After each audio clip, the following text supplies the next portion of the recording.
They laughed as they left their elderly grandmother alone in a parking lot, thinking no one saw and she'd be too proud to speak up. But someone was watching. A homeless veteran sitting under a tree saw every moment, the hesitation, the cold bench, the silence. What began as quiet observation turned into something far deeper. He didn't know her name, but he knew abandonment. And what he did next changed both of their lives in a way no one expected. If you've ever felt forgotten or been the one to remember, this story will stay with you, because kindness doesn't need an audience. Before we continue with this story, make sure to subscribe to the channel, as we have a special story that'll be released soon. The wind tugged gently at the hem of her cardigan, pulling it tighter around her thin frame. Mavis stood near the edge of the parking lot, her fingers wrapped loosely around the handles of her purse, the kind with fading leather corners and a stubborn clasp that no longer snapped shut. Behind her, rows of shopping carts clanked in their metal enclosure. In front of her, a silver SUV turned out of the lot. The laughter of its passengers still faintly audible through the half window. She didn't wave. She didn't shout after them. She just stood there, small and still, watching the vehicle vanish beyond the stoplight. Her lips were pressed together, her expression unreadable.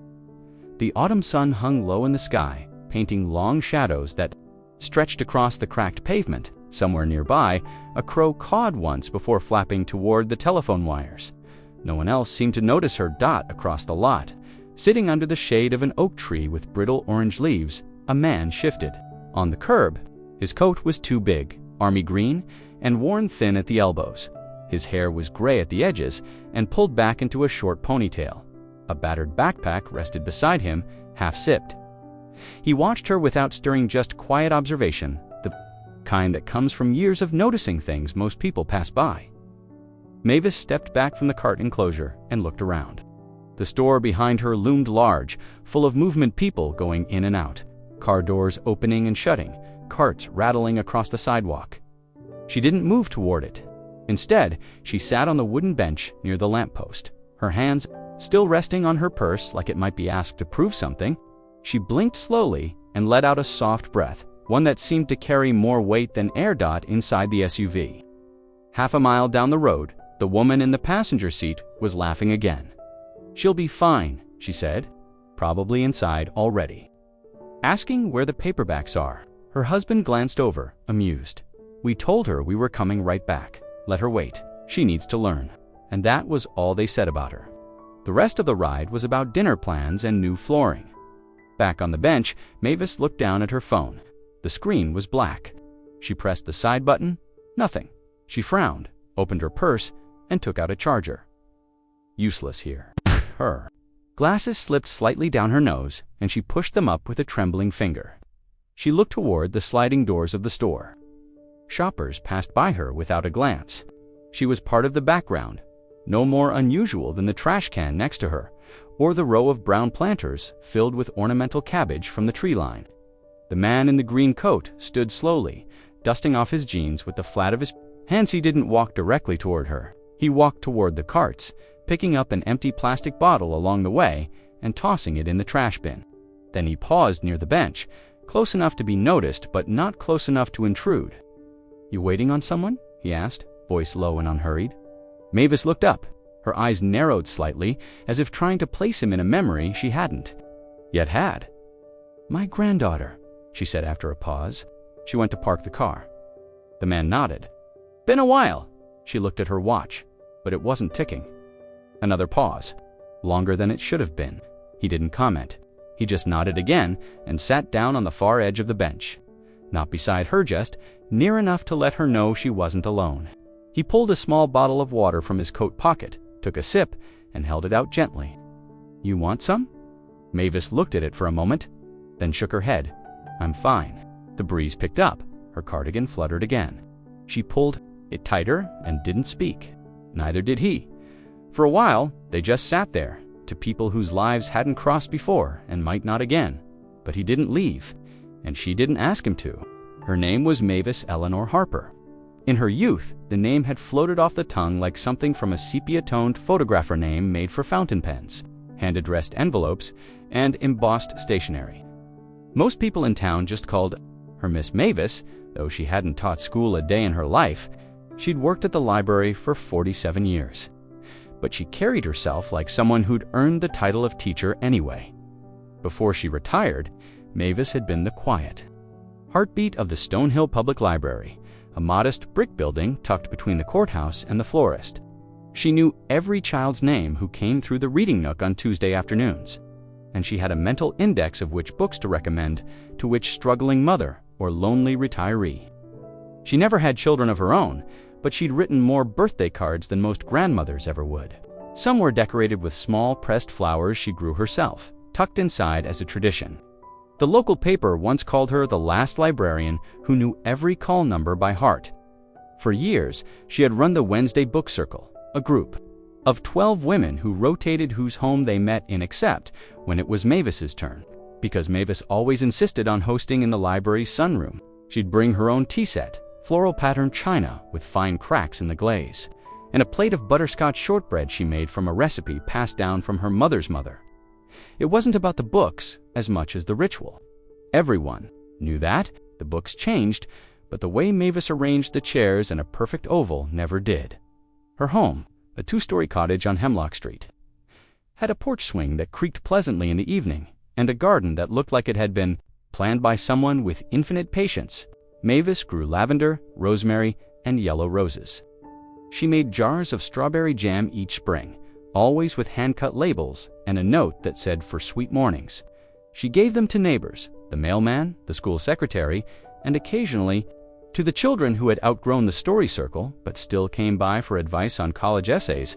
People remembered the way she wrapped gifts not in fancy paper, but in newspaper comics with ribbon made of yarn. There was always a personal touch, always a detail no one else thought to add. When her husband Harold passed 10 years ago, the town leaned back toward her as gently as she had once leaned into everyone else's needs. Casseroles arrived, cards, quiet company. But Mavis never made a show of grief. She wore Harold's old cardigan around the house and kept his books stacked near her reading chair. She didn't sell the house or rearrange the furniture. She said loss was just another room to learn how to live in. Her granddaughter, Rachel, had spent childhood summers in that house. There had been scavenger hunts, paper dolls, lemon cookies in blue tins, and bedtime stories told from memory, not pages. Mavis had sewn her Halloween costumes from scratch, an astronaut one year, a woodland fox the next. She had taught her how to play checkers, how to write thank you letters, and how to walk with her shoulders back, even when she felt small.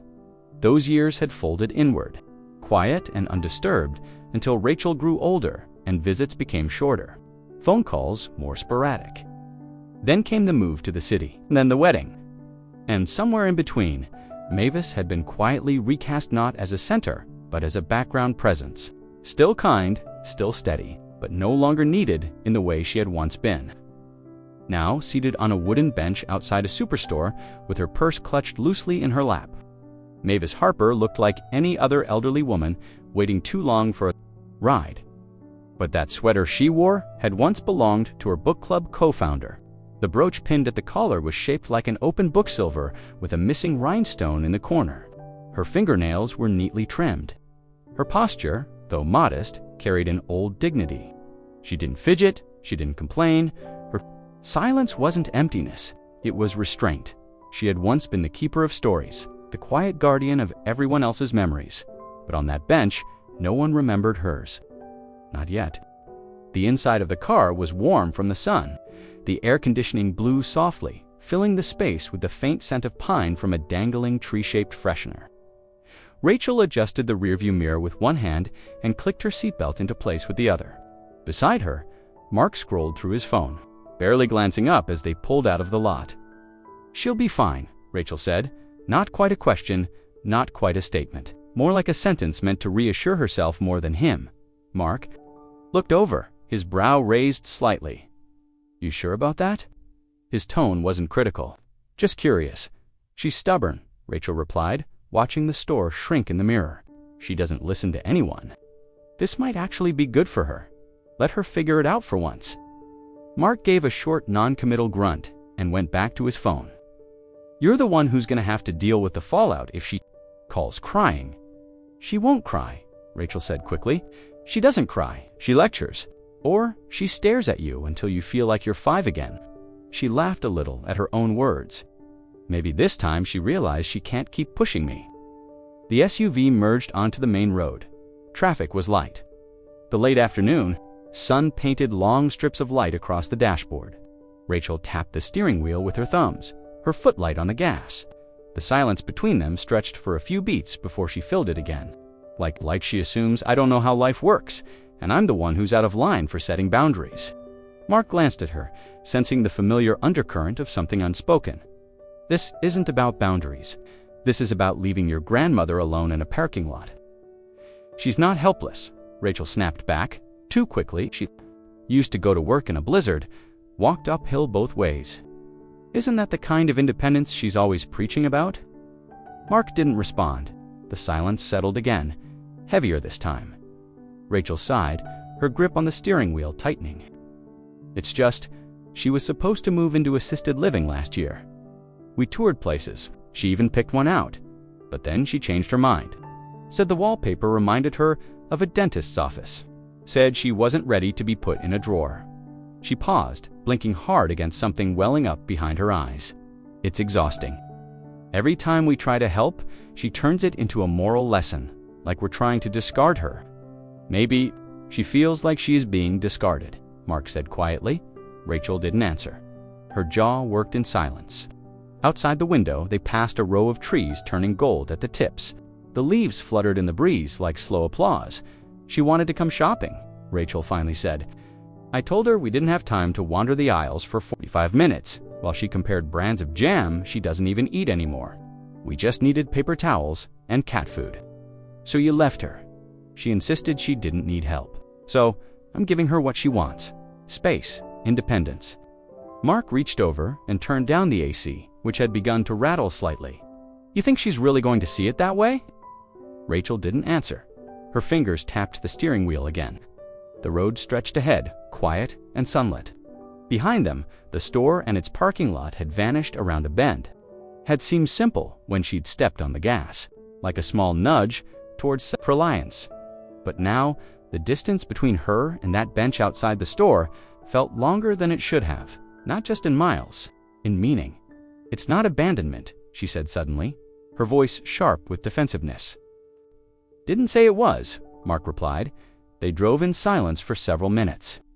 Rachel didn't look in the rearview mirror again. Jacob had been sitting under the oak tree since just before noon, his back resting against the patchy trunk and one knee drawn up for balance. The tree's leaves were thinning now, turning that brittle mix of orange and brown that never looked quite as vibrant as postcards suggested. Still, it offered shade, and the curb behind the store was quiet out of the way, unbothered and mostly invisible to the rush of shoppers. He didn't ask for money, hadn't in years. There was a sign in his bag, handwritten in neat capital. Letters just passing through, but he hadn't bothered to set it out today. No point. People were focused. In a hurry, you could starve to death 3 feet from a shopping cart return, and no one would pause long enough to notice. But he had noticed. Her. She had appeared across the lot, like a wrinkle in the landscape, not quite out of place, but not moving with the flow of everything else. An older woman in a long gray cardigan, walking carefully toward the cart return, her handbag clutched too tightly to be comfortable. He watched her pause beside the bench, glance back once at the road, then slowly ease herself down. She kept her feet together, knees close. Purse balanced across them like she was trying not to disturb something. Every few minutes she looked at her phone, then back at the parking lot, then down again. Then nowhere in particular Jacob could tell. Right away, she wasn't waiting for a ride. That was simply running late. This was different.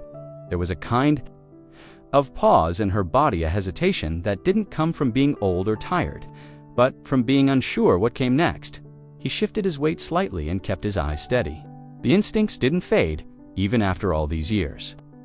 You spent enough time in unfamiliar terrain, jungles, deserts, city corners. You learn to recognize small changes, subtle things. It's how someone carried their weight, what they chose to hide and what they couldn't. The woman Mavis, though he didn't know her name, yet opened her purse again. She pulled out a phone and tapped the screen with a certain precision. A woman of habit, he thought. Someone who knew her way around routines, but the phone didn't respond. She tapped again, still nothing. After a few seconds, she returned it to her bag, her fingers lingering at the zipper as if reluctant to close. He noticed the way her eyes scanned the lot knot, wide-eyed or frantic but searching, measuring, like someone trying to remember if they missed a turn on a road they'd traveled 100 times. A moment later, she pulled out a small spiral-bound notebook, flipped through a few pages, and stopped. She read something for a few seconds, then looked up again. Jacob exhaled quietly through his nose. This was familiar to the way someone's mind starts to loop when they've been let down, but aren't quite ready to believe it yet. Seen that look in too many eye soldiers waiting for pickup that never came. Families at eviction notices trying to believe there had been some mistake. When she stood up, she moved with intent, crossing to the curb near the entrance. Out toward the road, cars passed, none of them slowing. She waited another minute, then returned to the bench. Lowering herself a little more slowly this time, Jacob didn't move closer. He didn't want to scare her. He just watched, not like a predator, like someone who'd seen too many people fall and not enough hands extended to catch them. The sunlight had shifted now. The edge of the bench was bathed in gold, casting long shadows that reached toward his feet. Mavis pulled her sweater tighter, but her hands looked cold. Jacob reached slowly into his backpack, pulling out the water bottle he'd saved from earlier that morning. He debated for a moment, then rose to his feet and started walking. The screen stayed dark no matter how many times she pressed the button.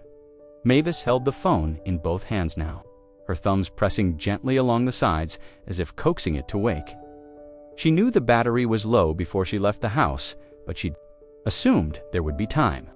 Just a quick trip, Rachel had said, in and out. Grab what we need and head home before traffic builds. She hadn't thought to bring the charger. It was still in the car, tucked neatly in the small compartment beneath the dashboard where she always kept it, coiled like a sleeping snake. She pressed the button again, nothing. The small panic that rose in her chest was quiet, discreet, not the sort that called attention.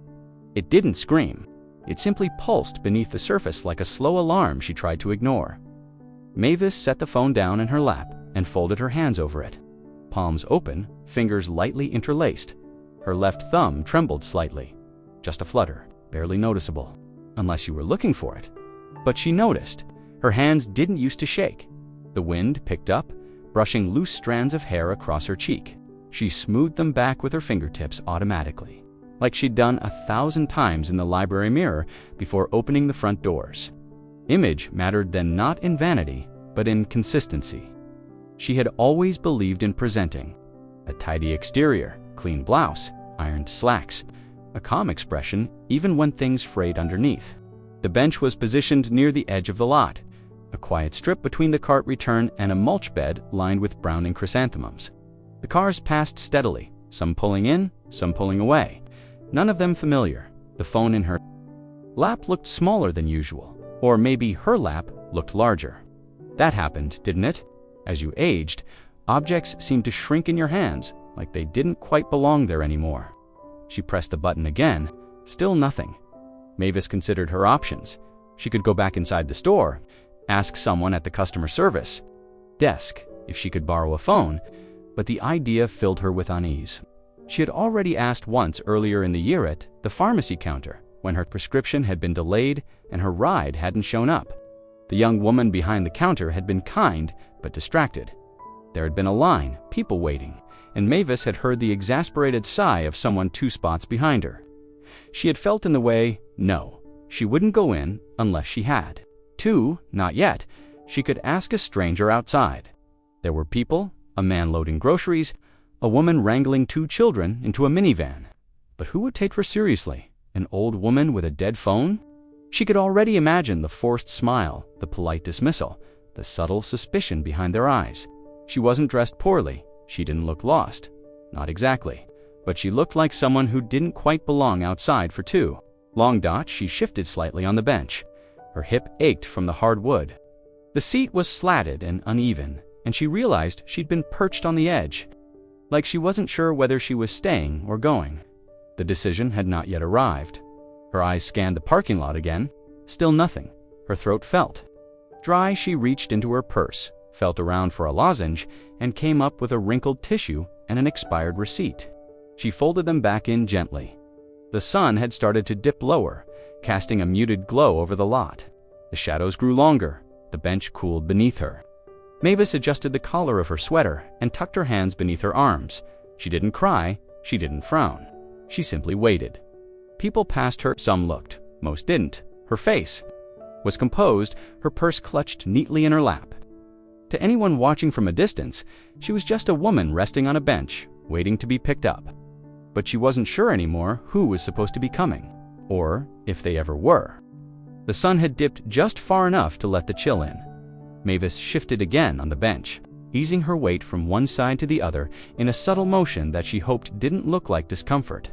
The slats of the seat had grown cold, drawing the warmth from her through the thin fabric of her skirt. She pressed her palms down against the wood to steady herself. Her fingers came away faintly numb. Another car pulled into the lot. Another door slammed. A burst of laughter from a group of teenagers echoed across the pavement. Then more silence, more movement, the low hum of everyday life, all of it flowing around her as if she weren't there at all. Across the lot, the automatic doors hissed. Open again and again. Carts rolled out, bags rustled. People hurried past, focused on keys, receipts, phones, and conversations. A woman with a toddler balanced on one hip and a grocery bag in the other passed within 3 feet of Mavis. She didn't look up. No one did. Another hour had passed. Mavis didn't check her phone this time. She already knew it was still dead. Instead, she watched the shadows crawl across the pavement. The bench had been half in sun when she first sat down. Now, the shade had claimed it entirely. She could feel it through her back, a creeping dampness that settled into her bones like fog into an old house. She folded her arms and tried to focus on something. Anything counting red cars, scanning license plates, watching birds flit from one power line to another, but her attention always drifted back to the parking lot's entrance. Scanning each new arrival with a faint flicker of hope, she didn't dare name no one came. She could still remember the way Rachel's voice had sounded earlier, light clipped. "We'll just be a minute." There hadn't been any urgency in her tone, no concern. She hadn't even parked close to the entrance, just pulled up near the sidewalk and waited for Mavis to step out. Then the SUV had rolled away, sunlight catching the edge of its bumper until it vanished behind a line of hedges. It was past time. Mavis knew it, but she hadn't decided what to do about it yet. That was the thing about being left at first. It didn't feel like abandonment. It felt like delay, an oversight, an accident. It wasn't until the sun changed position and the bench cooled beneath her that it began to feel like something else. Across the lot, under the low-hanging limbs of the oak tree, Jacob watched. He'd shifted positions twice now, stretching a cramp in his back, adjusting the fold of his coat, but he hadn't taken his eyes off her. Not because he was nosy, because he knew this pattern, the stillness of it, the careful way someone sits when they're trying to make themselves small, the way their eyes dart less and linger more, the way they pretend not to look for help. He recognized the shape of it. Mavis was the sort of woman who would rather endure discomfort than cause a scene. That much was obvious.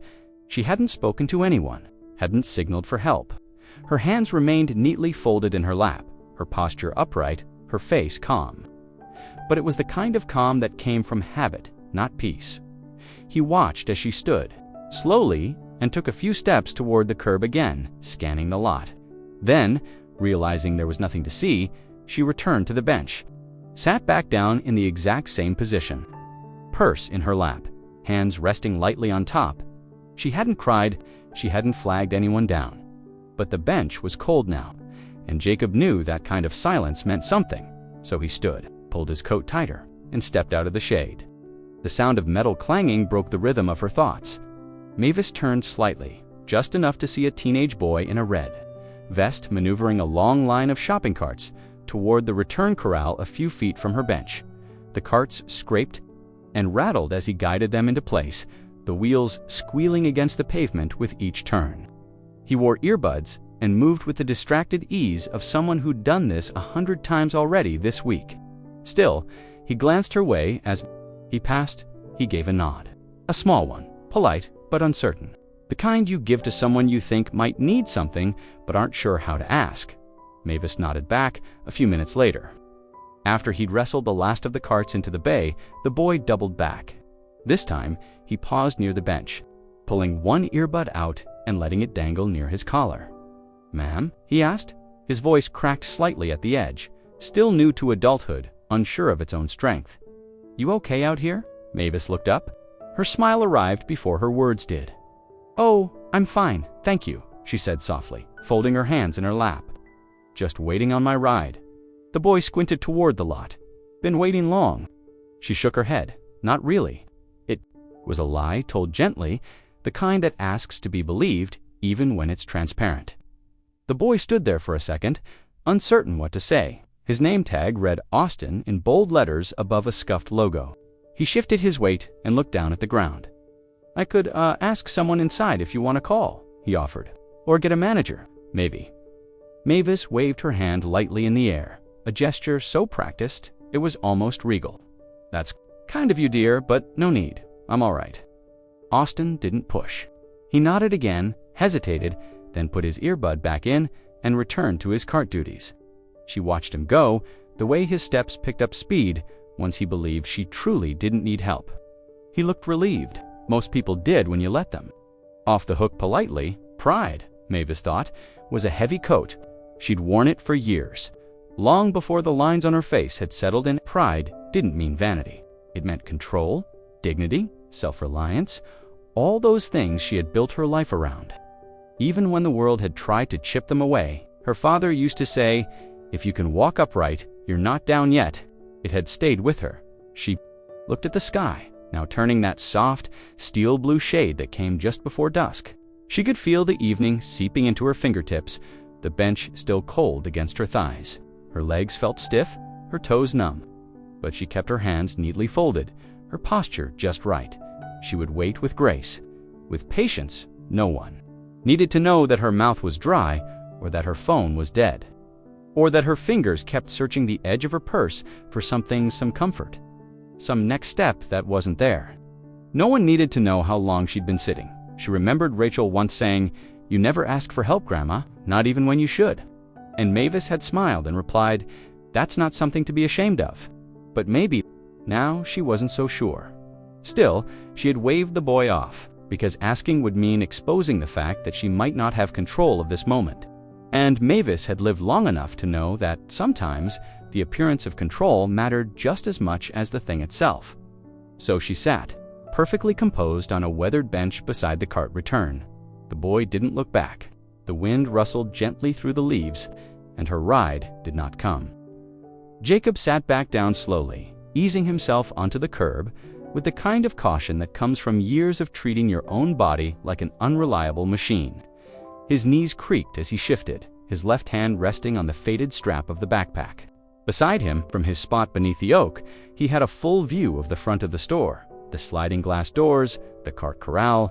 He wasn't even sure when casual watching had turned into deliberate observation, but there was something about her that had unsettled him from the moment she sat down. Not her age, not her stillness.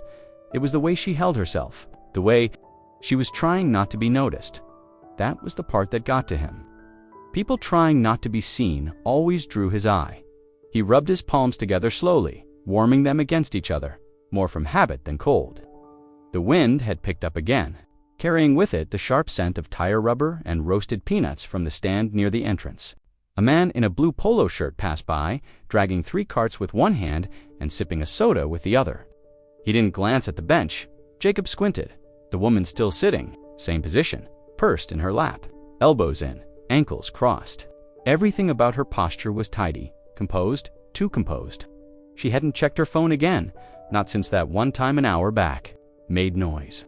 Before they even moved, back then you didn't have the luxury of waiting for a signal. He could spot a concealed weapon from 20 feet away, a twitchy hand near a belt line, a glance that lasted half a second too long. And while this woman wasn't a threat, the tension around her was familiar. The quiet unraveling. The sense that something was just. She hadn't been dropped off with groceries, no cart, no bags, no list clutched in her hand, no checking the time, just waiting. And now, not even. That just existing in place. Like she was holding still so the moment wouldn't crack apart. Jacob felt that same twinge in his gut he used to feel on foreign streets. That instinct that something was happening, but everyone else was walking past it. He thought about approaching her earlier when he first saw her hesitate near the curb, but something held him back. Maybe it was the way she smiled at the kid. With the carts, the way she'd waved him off so gently, it was familiar. Too familiar. He'd seen it in veterans mostly, the ones who didn't want to admit they needed help. Shirts every morning, even if they had nowhere to go. They all wore the same expression. Dignity held like a fragile relic. He didn't want to embarrass her, and she definitely didn't look like someone anyone planned to come back. Jacob wiped his hands on his coat and reached into the pocket, pulling out the granola bar he'd saved from lunch. He unwrapped it, took a bite, and chewed slowly while watching a sedan pull in and leave again within 2 minutes. Nothing. No sign of a ride.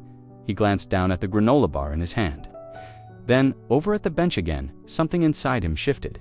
Not pity, not even empathy. It was something older than that. A memory of duty.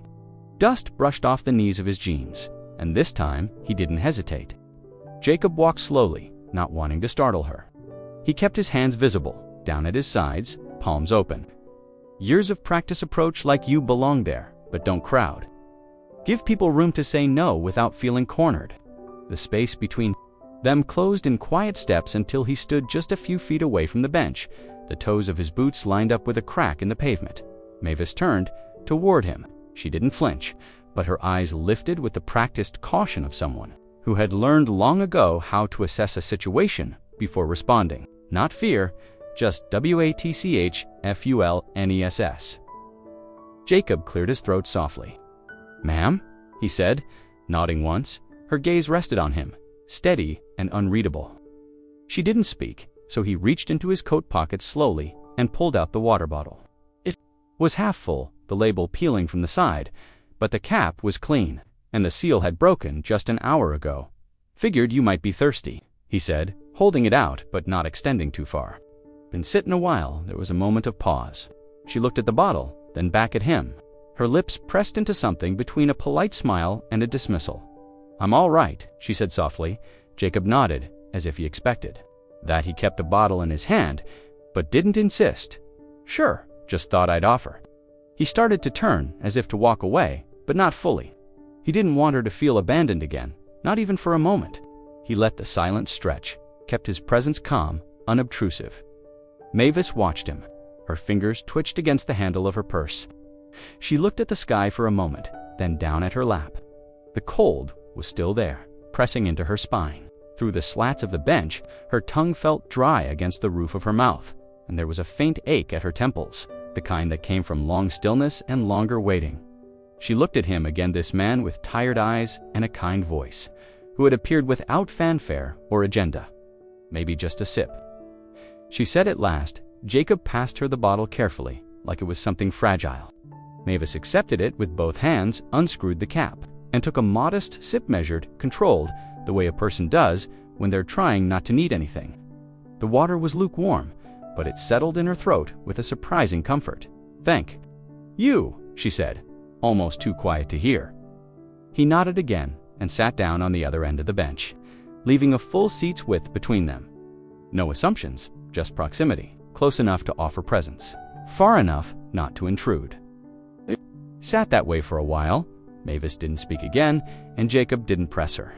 He stared out at the parking lot, watching the dance of cars and carts, headlights flickering on as the sun dropped lower behind the trees. The wind rustled the leaves overhead. Somewhere in the distance, a child cried, then stopped. The sounds of the world moved around them like a tide neither of them stepped into. Jacob rubbed his hands together again, then folded them in his lap. Mavis glanced at him once. Her mouth didn't move, but her expression shifted. There was something there, something weighty and warm, the kind of thank you give with your eyes when words feel too small. A quiet acknowledgement, not just for the water, for the company. For not looking away, he didn't nod this time. He just let the silence hold steady between them and together. In that small patch of evening light on a cold bench, two people with no reason to know each other sat still, unspoken kindness passing. Between them, like something sacred, the bottle rested between them now, balanced carefully on the bench. its label catching the breeze and fluttering just slightly. Neither of them moved to speak at first. The silence wasn't awkward. It felt earned, like a pause taken in the middle of something larger neither of them needed to name. Mavis shifted in her seat, adjusting the strap of her purse as though it had become too tight. Her hands found the clasp, opened it out of habit, then closed it again without reaching for anything inside. "I didn't expect to be here this long," she said finally. Her voice was clear, but quiet, like she wasn't speaking to explain, just to acknowledge. Jacob turned his head slightly, not pushing her to continue, just letting her know he was listening. "My granddaughter drove me," Mavis added, her fingers brushing against the edge of the bench. "Said she needed to take a call. Business. Important. I said I'd wait out here so she could focus." Jacob nodded once, slow and understanding. That was, she glanced toward the parking lot, though there was no clock in view a while ago. She didn't say how long. She didn't need to. Jacob rubbed his thumb against the calloused edge of his hand. "Some calls go longer than they should," he said. Mavis gave a small, dry laugh. Not bitter, just knowing. "Some people go longer than they should." She looked down at her lap. "I try not to hold it against her," she added. "She's busy. They both are. He's got meetings. She has projects. Things I don't fully understand anymore." Jacob didn't interrupt. He'd learned a long time ago that people told the truth most clearly in fragments, not in full confessions. The things they didn't say carried just as much weight. Mavis continued, her words emerging like she was stitching them together as she went. "They've offered to help, said I should think about a senior apartment. One of those places with a shuttle and meals and activities. Said it would be easier for everyone. Easier for them." Jacob asked gently. Her eyes met his foray, beat, then dropped again. "I suppose that's part of it." She smoothed her skirt over her knees. "But they say it's for me, too. Safety, predictability. And what do you say?" Mavis smiled faintly. "I say, I've lived a full life making things harder than they had to be. Might as well keep it consistent." Jacob smiled too, but only slightly. It wasn't amusement, it was recognition. She didn't speak of abandonment. She didn't mention the coldness in her granddaughter's voice earlier that day, or the way the car had turned the corner without hesitation. She didn't have to describe the long stretch of quiet that followed, or the ache of realizing that ride she was waiting for might not come. But Jacob saw it anyway, in the way her hands clasped over her purse, in the occasional flicker of her eyes toward the parking lot's edge, in the way her shoulders held firm even when she sagged slightly forward. "I didn't think I'd be sitting here this long," she said again. This time, the words carried something heavier. "You want to go inside?" he offered. "Use the phone." Mavis shook her head. "Not yet. I keep thinking they'll come, that if I just wait a little longer, the car will turn in. And this will all be nothing, just a blip." Jacob said nothing. He knew that waiting was its own kind of hope, and sometimes the smallest hope was still better than the sharp certainty of being left behind. "They probably think I'm mad," Mavis said after a while, "for not calling, for not trying harder. But I think they know I wouldn't. Why is that? Because I never do." She looked out across the lot again. "I don't make noise. I don't push. That's never been my way." Jacob didn't argue. He understood. She didn't say she felt forgotten, but she didn't have to. The wind had grown sharper, not the kind that howled or stung, but the kind that crept in slow and steady, finding seams in sweaters and sleeves. Settling into the joints of fingers and the crooks of elbows, the late afternoon had begun its quiet descent into evening, the light dimming by degrees, shadows stretching across the lot like spilled ink. Jacob noticed it before she did, or maybe she had noticed but was trying not to show it. She shifted slightly on the bench, arms folded tighter now, chin dipped just a little lower toward her chest. The cardigan she wore, soft and well kept, but thin, wasn't enough anymore. Not against this chill. Her shoulders hunched forward, not with fear or shame, but in that quiet, involuntary way a body moves when it tries to hold its own warmth. Jacob didn't say anything at first. He simply reached to his side, pulling his worn backpack closer and unzipping the top with practiced ease. It made a soft sound, the zipper dragging across stiff fabric. Inside, folded with care and wrapped in a thin plastic bag to keep it dry, was a wool blanket gray tissue. the kind that had seen better years but still held the memory of warmth. He unfolded it slowly, letting the weight of it fall. Across his hands, the fibers were coarse, the edges frayed, but it was clean. He had kept it clean. Some things mattered more than others. Without ceremony, he stood and held it out to her.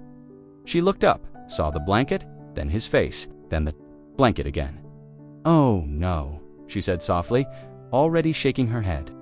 "That's yours. It's for emergencies," Jacob replied. "This seems like one." She smiled politely, even kindly, but her fingers were already trembling where they gripped her purse. "I couldn't," she said. "You need it more." He didn't step closer, just stood there holding it, as if the decision belonged entirely to her, which it did. "I've lived in Vermont my whole life," she added, as though that would somehow explain everything. "I'm used to a little chill." Jacob raised an eyebrow. "This isn't a chill. This is the beginning of numb." She chuckled at that, just a short exhale through her nose. "You make a persuasive case." Still, she didn't take it. But then she shivered, a sharp one this time. Not a dainty shiver that could be passed off as the breeze or a sudden stretch, but a full-bodied jolt that traveled through her frame and made her jaw tighten to keep her teeth from clicking. She saw it, too. Knew she'd given herself away. Jacob didn't gloat, didn't press. He only lowered the blanket, holding it gently toward her with a look that said plainly, "It's all right." Mavis hesitated. Then, slowly, she reached for it. Her fingers brushed his for just a second as she accepted the weight of it. He felt how cold her skin had become. She unfolded it on her lap first, unsure if she meant to wrap it around her or just hold it. But the warmth it was immediate. Even before she fully draped it over her shoulders, the heft alone seemed to remind her body what comfort used to feel like. "Thank you," she whispered, eyes down. He nodded, sat back down beside her. The bench creaked slightly beneath him. "Used to have one like this," she said after a minute, voice quiet. "Back when Harold was still alive, he was always cold at night, but never admitted it. I'd wake up, and he'd have pulled the whole blanket to his side." "I didn't mind," Jacob smiled faintly. "Sounds like a good man?" "He was," she said. Then, after a pause, "He wouldn't have let me sit out here this long." Jacob didn't respond right away. He looked out at the darkening sky. Then, and the cars still coming and going. "You're not sitting alone now," he said finally, and for the first time that day, she let herself lean back, just a little, into the blanket. Jacob watched the way her shoulders moved, beneath the blanket how the tension in them never quite disappeared. She was warmer now, at least, but warmth didn't fix everything. He knew that. Sometimes the body stopped shivering before the heart. Ever did he leaned forward slightly, elbows on his knees, eyes scanning the edges of the parking lot again. The sun had dipped behind the roof of the store. Its final light was a dull smear on the horizon, fading fast. Security lights blinked on in clusters across the lot, casting long shadows behind every shopping cart and parked car. The world was shifting into evening, but the woman beside him remained unmoved. She wasn't waiting for the sunset. She was waiting for someone who wasn't coming. He'd seen this before. Not in this exact place. Not with a woman in a cardigan on a suburban bench, but in other forms, in other lives. The look was always the same. People left in places they didn't expect to be left. Soldiers on extraction day, watching the chopper rise without their name called. Neighbors watching moving trucks pull away without warning. Kids who got dropped off with bags that didn't come back. The setting changed. The ache didn't. There had been a man named Ellis in his unit, back in '72, carried too much gear, moved slower than the rest. One mission too deep into the brush, one extraction too fast. Jacob remembered the sound of the helicopter blades and the silence after. They'd said Ellis was just delayed. They said he'd find his way back, but days passed, then weeks. No one said it aloud, but Jacob knew. Ellis had been left, and nobody knew how to say it out loud. That's what abandonment was. Really, no one wanted to speak into existence. It happened in the cracks between plans. It came with excuses. With shrugged shoulders, with "I thought someone else had her," he glanced sideways at Mavis. She was still watching the road. Not searching anymore, just ... waiting. Not in a hopeful way. In a resigned one. Like she was trying to outlast the moment, Jacob didn't ask more questions. He'd learned that silence sometimes spoke louder than reassurance. But her presence, hear it, lingered like a question unanswered. She had mentioned a granddaughter, had tried to sound casual about it, but the kind of waiting Mavis was doing didn't come from a delay. It came from realization, the slow recognition that you'd been accounted for and then dismissed. He thought about how many people walked past her. How many employees had come and gone during their shifts? How many shoppers had parked and driven off without seeing her? Not because she was invisible, but because people had trained themselves not to see what might require attention. The elderly, woman waiting too long on a bench, easy to assume someone was coming, easy to walk past, because if you stopped, you might learn something you didn't want to know. Jacob knew the world moved on fast, moved past people who didn't. That's what scared folks the most. Not dying, not really, but being outpaced. Being forgotten while still alive. He'd lived that truth too many times. Watched old friends fade into shelter lines and cots. No, one remembered they once earned in uniform. Mavis shifted beside him. Her fingers brushed the corner of the blanket. Her mouth moved, but no words came. Just a soft hum, like a thought spoken too low to catch. He didn't interrupt. He didn't ask what she meant. She had told him enough already, and he had seen enough. In this world, to understand what silence looked like when it took the shape of someone left behind, the cold had settled into Mavis's legs, even with the blanket. She tried not to show it. Jacob didn't mention it either. They both sat in the quiet lull between traffic and fluorescent light as store music leaked out through the sliding doors and mixed with the buzz of the parking lot lamps overhead. Somewhere inside, announcements played through the intercom, miles closing, discounts ending, things moving forward. Eventually, she shifted, her hands tightening around her purse again. Her voice came out low, steady but faint, like it had to be coaxed through something heavier than pride. "I think I should call," she said, "just in case." Jacob didn't ask who she meant. He didn't press for names or explanations. He just nodded, slowly, like it was already understood. Without a word, he stood and extended his hand, not to rush her, just to help her rise gently. She took it. Her knees gave a slight tremble when she stood, the kind that came from cold and stillness and age. She caught herself quickly, steadied her purse on her shoulder, and pulled the blanket closer around her shoulders like a shawl. Jacob let her set the pace. Side by side, they walked the short stretch to the sliding glass doors. Inside, the air smelled like floor polish and wrapped candy. Bright, unnatural lights replaced the gold of the setting sun, and the aisles stretched in all directions like sterile mazes. A few shoppers moved slowly, picking up last-minute things. A toddler cried somewhere in the distance, quickly hushed. By a tired mother, Jacob guided Mavis to the pharmacy counter at the back of the store, where a young woman with a name tag and tired eyes stood behind the plexiglass. She looked up as they approached, her expression neutral but alert. "Evening," Jacob said, his voice calm. "Ma'am needs to make a phone call." The pharmacy tech glanced at Mavis, took in the blanket, the soft lines of worry on her face, and the way she held her purse with both hands, like it was the last thing tethering her to routine. The girl nodded. "We have a store phone here," she said, "just for quick calls." Mavis smiled with a sort of grateful reserve. She stepped forward slowly and accepted the beige corded receiver the girl handed. Through a small opening in the glass dot, her fingers hesitated over the keypad. She squinted for a second, then retrieved a small card from her purse, something handwritten, bent at the corners. She began dialing, carefully pressing each number. As the line began to ring, she turned slightly away from them, shielding the call from the noise behind her. Jacob didn't move. He stayed a few feet behind, watching the space around her, not intruding, just anchoring the moment. Mavis held the phone to her ear. It rang once, then again, she waited. Tapped the corner of the counter gently with one finger. Still nothing. She looked at the card again, then checked the number on the phone's small screen. Still ringing.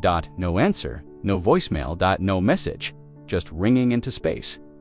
She waited nearly a full minute before lowering the receiver slowly, pressing the end button like it might change something. Then, softly, she said, "I'll try the other number." She dialed again, this time a different rhythm. Another ring, then another. Lips tightened. Her jaw shifted slightly. Still no answer. The line went quiet and then disconnected itself. She hung up slowly and didn't move for a moment. When she turned back to Jacob, her face was calm. Too calm, like someone performing dignity. "No answer," she said. "Maybe they're just busy," the pharmacy tech offered gently from behind the glass. Mavis nodded. "Yes, probably." She returned the phone, thanked the girl softly, and adjusted her purse on her shoulder. Jacob didn't ask any more questions. He didn't need to. They walked out of the store together, back into the cold, where the bench still waited. The streetlights above them flickered on in full now, casting a soft blue glow across the pavement. She hadn't cried, but something in her looked smaller, not broken, just quieter. The third time the sliding doors opened in the span of a minute, the store manager noticed, not because of anything loud or unusual, but because the same elderly woman had come in, then gone out again, only to reappear near the edge of the entrance, like she was trying not to be in the way. Most people didn't linger after checkout. Most people didn't come back with the same worn purse and a blanket wrapped over their shoulders. He watched from behind the customer service counter for a moment longer, then stepped out. His name, tag read Eddie, and he carried the distracted urgency of someone who'd worked retail long enough to read people before they spoke. He adjusted his sleeves as he walked through the entrance and into the wash of fluorescent light just beyond the door. Jacob saw him coming first. He'd returned to the bench with Mavis, watching the parking lot the way one watches the horizon. In the field, calm but alert, when Eddie approached, Mavis straightened slightly, pulling the blanket tighter. She looked up, but didn't speak.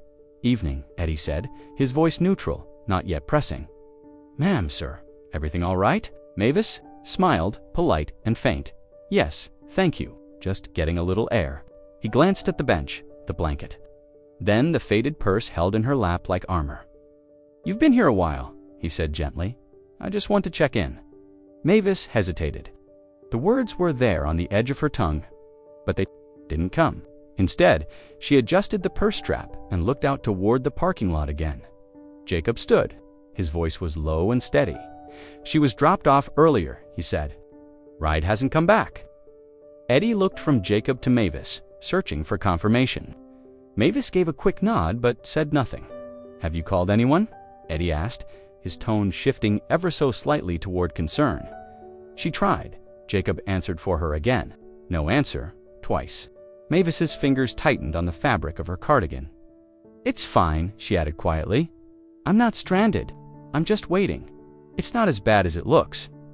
Eddie didn't reply right away. He studied her. Face saw the insistence, the quiet pride. The way she was trying to protect something, though it wasn't clear what.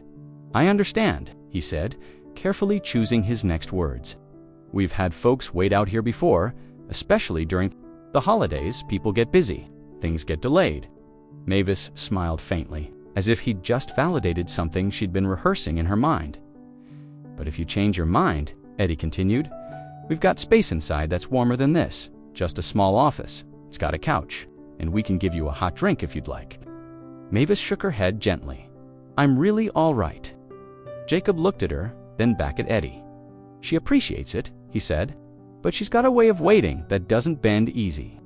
Eddie nodded once, understanding something without needing it, explained. "I'll be inside till close," he said. "If anything changes," he turned to go, then paused. "And sir," he added, addressing Jacob now, "thank you for staying with her." Jacob gave a quiet nod as Eddie walked back through the sliding doors. Something subtle had shifted. Not in Mavis's posture, she still sat upright, still alert, but in the way the silence between them settled. It wasn't the same kind of invisible anymore. Someone had noticed, someone had named what was happening. And though Mavis hadn't asked for help, hadn't admitted to needing it, the fact that Jacob had spoken on her behalf had made space for something she wasn't ready to say out loud. She glanced at him, her voice barely above the wind. "You?" He didn't reply, just looked forward again, scanning the lot. And for the first time since she'd been left there, Mavis allowed herself to lean just slightly, not into him, but toward him, not for support, just for nearness. Inside the store, the last of the early evening rush had slowed to a trickle. The hum of checkout counters and the soft beep of barcodes being scanned continued, but with less urgency. The intercom announced that the bakery was closing, and a few late shoppers gathered what they needed in quiet, distracted motions. Near lane 6, A young cashier with a braid over one shoulder leaned on her elbow, watching the sliding doors open and close. She had seen them earlier, a couple in there, 30s well-dressed, laughing loudly. The woman had reddish hair and a sweater that looked expensive. Her husband wore sunglasses on his head, even though it had already started to dim outside. They weren't in a hurry. They bought a few things: snacks, wine, a Bluetooth speaker, made jokes the whole time. The cashier had smiled politely, trying to keep up. Then the comment came. "I mean, she's always going on about independence." The granddaughter had said, dropping a pack of gum on the conveyor belt, "Let her be independent for an hour." The man had laughed. "If she can figure out how to get home, she probably deserves it." "Exactly," the granddaughter replied. "Call it a life lesson." The cashier had paused, just for a second. She glanced at them both, unsure if they were serious. But the woman smirked, and the man winked at her as if they'd just shared a private joke. They left without looking back. It hadn't registered at the time, just another strange exchange in a long day of customer interactions. But as she rang up the last few items for the woman now standing in front of her, she saw a familiar gray blanket in the reflection of the glass beyond the register, and a man, older, rugged, standing beside the same elderly woman who had come inside earlier to use the phone. The pieces came together. She stepped away quietly, asking a supervisor for a brief break. Then she made her way to the back of the store, where Eddie, the manager, was checking a shelf near the storage door. "I think you should hear something," she told him, keeping her voice low. In the employee break room later, Eddie sat across from her with a notepad. She recounted the moment clearly, what the couple had said, how casually they'd laughed, how unconcerned they seemed. She even remembered what time they checked out. Eddie jotted it down, his expression unreadable. "It didn't sound like they were joking," she added finally. "It sounded like they planned it." Eddie nodded once, slowly. He had been hoping, until that moment, that there had been a mistake, a misunderstanding, something that could be chalked up to miscommunication or distraction. But this wasn't forgetfulness. It was intentional, calculated, the kind of cold logic that masks itself in jokes and rationalizations. Let her figure it out. Let her learn. Back outside, the lights in the lot had grown brighter, casting pale halos across the concrete. Jacob noticed the way Eddie returned this time, not with hesitant concern, but with a new weight in his stride. He came directly to the bench, crouched beside it, so he was eye level with Mavis. "Ma'am," he said gently, "would it be okay if I asked you your granddaughter's name?" Mavis looked startled for a moment, then embarrassed. Her hands fidgeted with the edge of the blanket. "I don't want to cause trouble." "You're not," Eddie replied calmly. "But I think we need to talk about what really happened here." Jacob didn't move. He just waited. Mavis finally whispered the name. Eddie recognized it. Matched. The time matched the transaction. He stood again and placed a hand briefly on the back of the bench. "We'll take care of it," he said. And for the first time since she'd been left there, Mavis didn't look like she needed to hold the moment together by herself. The light changed slowly, but it changed all the same. The parking lot, once gold-tinted and soft, turned to dull gray under the creeping dusk. Long shadows stretched from cart returns and lamp poles, merging at their edges like stains across the concrete. The sun was leaving without ceremony, no streaked sunset, no burst of warmth, just a steady fade, like someone dimming the world on purpose. Mavis hadn't moved in some time. Her legs were tucked to the side slightly, the blanket still drawn close around her shoulders, though her hands no longer clutched it tightly. The wariness had crept in with the cold. She blinked slowly, as if each thought took longer to pass through. Her purse remained in her lap, a symbol of waiting more than readiness now. Jacob stayed where he was, not too close, not too far. His back was to the lot, eyes fixed on the movement around them. Cars still came and went, people living their lives on schedules, untouched by the quiet pause unfolding on the bench. He saw them load groceries, laugh on phones, argue over receipts. No one looked over. No one noticed that the woman who'd been there for hours was still there, still waiting, still unmoved.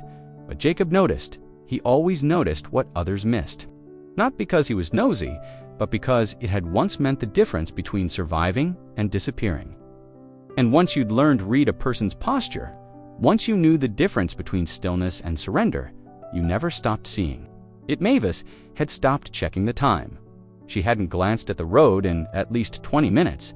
That told him more than any words would have. He shifted slightly, adjusting the weight of his backpack where it leaned against the metal railing. He didn't carry much: a spare shirt, the blanket she was using, a small water bottle, a tin cup, not a home, but enough to keep moving, enough to stay alive. Still, he wasn't going anywhere tonight, not with her still on that bench. He watched the lamplight catch. In the silver of her hair and the scuff on her sensible shoes, the kind of shoes people wore when they didn't expect to be walking far but needed to feel prepared anyway. She'd dressed for errands, not abandonment. That part was clear. He cleared his throat once, gently. "You need to stretch your legs, ma'am," he asked, not pushing. She looked at him, startled, like she'd forgotten he was there. She offered a faint smile. "I think they've gone stiff." "Want a hand?" he offered, standing slowly. Mavis hesitated, then shook her head. "Not just yet." Jacob nodded and sat again. Behind them, the store's sliding doors whooshed open and shut, with mechanical rhythm. A family passed by, chatting about dinner. A group of teenagers laughed too loudly near the soda machine. The everyday continued untouched, but this bench had become its own kind of world. Jacob kept scanning the horizon, not for threats, those were rare in places like this, but for change, for the sign that maybe someone was coming, that maybe this night wouldn't end with an unanswered wait, but he wasn't counting on it. His breath fogged lightly in the cooling air. Autumn in this part of the state could turn sharp after sunset. The concrete beneath the bench was already colder than it had been an hour before. He shifted to shield the wind that came around the side of the building. Mavis adjusted the blanket. Her hands moved slower now, not clumsy, just tired. "You know," she said softly, "I used to love watching the sky change colors."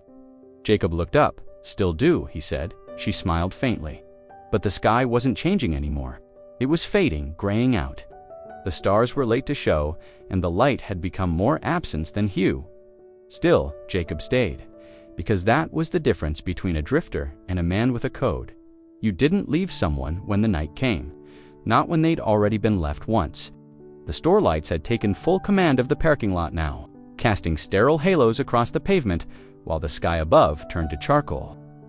The kind of night that didn't feel dramatic, just plain, quiet, unremarkable to anyone who wasn't. Sitting in it, Mavis shifted in her seat once more.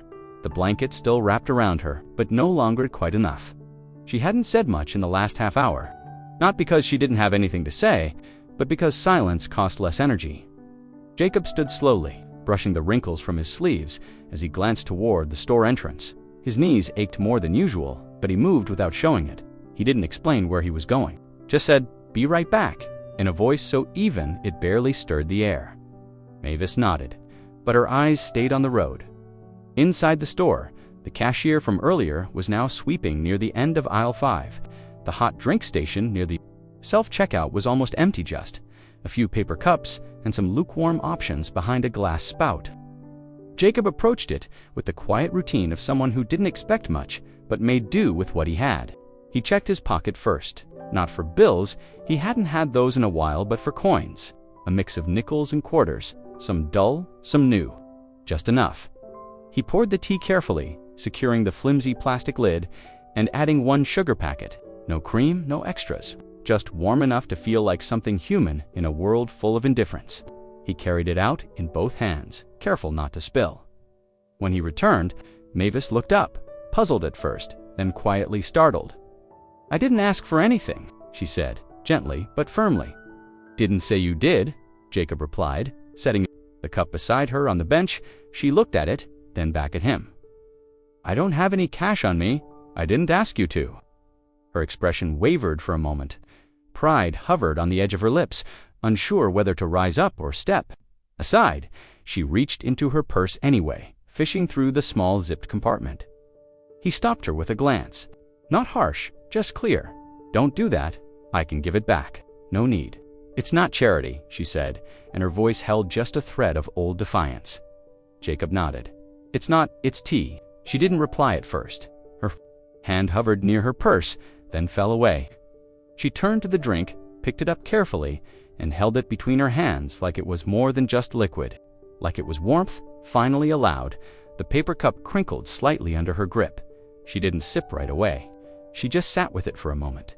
"You remind me of my brother," she said, not looking at him. Jacob didn't ask which part. He just let her continue. "He used to bring me hot chocolate when I had a cold. Wouldn't take no for an answer either." Jacob chuckled, but quietly. Smart man he was. They sat like that for a while. The night carried on around them, unnoticed. The distant sound of shopping carts, a muffled intercom, an occasional burst of laughter from somewhere across the Lawtall distant. The tea cooled in her hands, but she didn't mind. It wasn't the heat that mattered. It was the gesture from a man she hadn't known that morning. She looked at him again, not with pity, not with the polite curiosity reserved for strangers, but with recognition, like maybe the person beside her wasn't a stranger anymore. Not after all this, not after staying, not after saying nothing and still understanding everything. "Thank you," she said again, quieter this time. Jacob didn't answer. He didn't need to. Inside the store, the overhead lights buzzed faintly, casting a pale sheen across the linoleum floors. Near the back office, the manager, Eddie, stood beside a small monitor that had been pushed forward on the desk. The security feed was open, the time stamp blinking in the corner. A clerk named Marta, barely 20 and in her first month on the job, had brought it up casually. She'd overheard something earlier, something about the woman outside. Then she'd said it, the cameras probably caught it. Eddie didn't waste time. He keyed in the time window, fast-forwarding to the moment the silver sedan pulled into the drop-off zone. The angle was wide, but clear. You could see the back passenger door open. Mavis stepped out slowly, careful, purse hugged to her side. She turned toward the car, said something no audio on the feed on, then the car started moving before she'd even fully straightened up. The footage continued. Mavis stood there alone, the car driving off. The driver, younger woman with red hair, and a man in sunglasses were both visible through the window. They were laughing. Eddie paused. You could see the smile. The carefree shrug from the woman. The man tapping the steering wheel like they were heading to brunch. He rewound the tape. Watched it again. No hugs, goodbye. No signs of confusion, no turning back. Just deliberate motion and unspoken finality. Through his nose, "They left her on purpose," he said to no one in particular. Marta shifted behind him, uncomfortable now. "Should we? Are we supposed to report that?" Eddie didn't answer. Not immediately. He clicked the mouse again, changing angles, checking other cameras for different views. One caught Mavis sitting on the bench 20 minutes later, trying to dial a number on her phone. Another caught Jacob walking toward her, cautious but steady. He watched the interaction unfold in silence. The way Jacob didn't crowd her, the way Mavis hesitated to accept help, the way they just sat there, together. He zoomed in slightly, enough to confirm the blanket later draped over her shoulders. Eddie rubbed his temple. He knew how things like this could slip by. A busy store, people minding their own business. But something about the image on the screen, the woman sitting alone, the man beside her, unnoticed by the entire world, felt like a failure that belonged to everyone who hadn't looked. He picked up the phone and called the district lead, left a message. Then he printed 3 stills from the video feed and slid them into a folder. Later that evening, when the last of the customers had left and the store was closing its doors, Eddie stepped outside to find Mavis still on the bench. Jacob was beside her, same as before. He hadn't gone anywhere. Eddie held the folder under his arm. "I saw the footage," he said, his voice low. "The cameras caught it, everything. From the moment they left, Mavis didn't react at first. Her fingers tightened around the cooling cup of tea. Her lips moved slightly, but no words came out. Only after a long pause did she look up. Did it look as bad as it felt?" she asked. Eddie nodded. "Worse, maybe, because they didn't even look back." Jacob shifted but said nothing. Eddie held out the folder gently. "I saved these in case you want to speak to anyone about it." Mavis didn't reach for it. "Not yet." "I don't know if I want anyone to know," she said. "Not yet." "That's okay," Eddie replied. "It's here if you change your mind." She nodded. The folder remained tucked under Eddie's arm, but something invisible had changed. Not the night, not the cold, but the certainty. She hadn't imagined it. hadn't misunderstood. The tape confirmed what she already knew. In her bones, she'd been left on purpose, and someone else had noticed. The flashing blue and red lights arrived without fanfare. No siren, no urgency, just a slow roll into the parking lot, a quiet presence that changed the shape of the evening. The officer stepped out calmly, adjusting the radio clipped to his shoulder. His boots landed softly against the concrete, and he shut the door with a gentle click. Nothing about his approach was hurried, just steady, neutral, and alert. Eddie met him halfway across the lot, hands in his jacket pockets. The store had already closed for the night, but a few employees lingered near the side door, pretending to check their phones while watching from the shadows. The officer nodded once as Eddie gestured toward the bench where Mavis still sat. Wrapped in the blanket, Jacob beside her like a silent landmark. "I just thought it should be on record," Eddie explained. "We have footage. It wasn't just an accident. They left her here." The officer's name tag read M. Tisdale. He was in his early 40s, with lines at the corners of his eyes that suggested years of listening to stories that didn't always line up. He gave a small nod, then made his way toward Mavis without pulling out a notepad, without asking anyone to step aside. He approached like a person checking in on someone who'd waited too long for a bus. Jacob rose slightly from the bench as he approached, but didn't say anything. "Evening, ma'am?" Tisdale said gently. "Mind if I sit?" Mavis looked up, startled. Her eyes went to the patrol car, then back to his face.